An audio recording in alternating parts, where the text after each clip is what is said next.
మీరు నమస్తే Telangana reporter scene గారు కదా. ప్రస్తుతం మనం నమస్తే తెలంగాణ రిపోర్టర్ సీను గారు వారి యొక్క ఇసుక ట్రాక్టర్ ఇక్కడ దొంగ రవాణా జరగబడుతుంది. ఆ యొక్క సీను గారు మీరు లైవ్ లో చూడొచ్చు.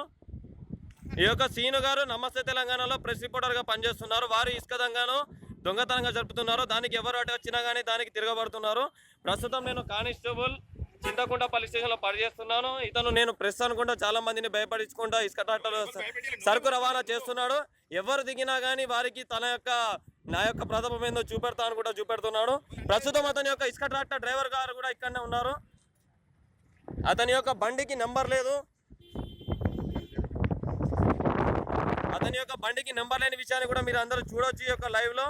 ప్రస్తుతం మీ నమస్తే తెలంగాణ ప్రెస్ రిపోర్టర్ గారి యొక్క బండి నెంబర్ వచ్చేసి 2 వీలర్ బండి నెంబర్ హోండా షైన్ TS02EH 4400. ఈ యొక్క బండిని నమస్తే తెలంగాణ రిపోర్టర్ అనుకుంటా సీను గారు ఈ యొక్క ఇసుక దందా చేస్తున్నారు దొంగతనంగా. ఎవరు అటు వచ్చినా కానీ తన యొక్క ప్రతాపం చూపెడుతున్నారు. దీన్ని మీరు అందరూ లైవ్ లో చూడొచ్చు. మేము కానిస్టేబుల్ము. మీరు నువ్వేం చేసుకుంటావు? నువ్వు అక్కడ ఇసుక చెప్పు, నువ్వు పట్టుకపోయి లోపల పెట్టు. నువ్వు చట్టం మీ చుట్టాలు కాదు కదా, పెట్టమని చెప్పిన కదా, పెట్టమని చెప్పిన కదా. అక్కడ ఎందుకు పోయించి నువ్వు చెప్పు. నువ్వు శాంతినాల్లో నువ్వు 20 ట్రిప్పులు పోయించు ఇసుక. ప్రస్తుతం మనం సీను గారితో లైవ్ లో మాట్లాడుతున్నాం.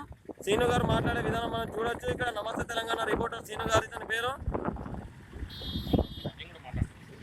TS02EH 4400 యొక్క బండి నంబర్. మీరు వెళ్ళండి. మీరు వెళ్ళే లోపల మీ నమస్తే తెలంగాణ హెడ్ రిపోర్టర్ కి వాట్సాప్ చేస్తానండి ఇదంతా.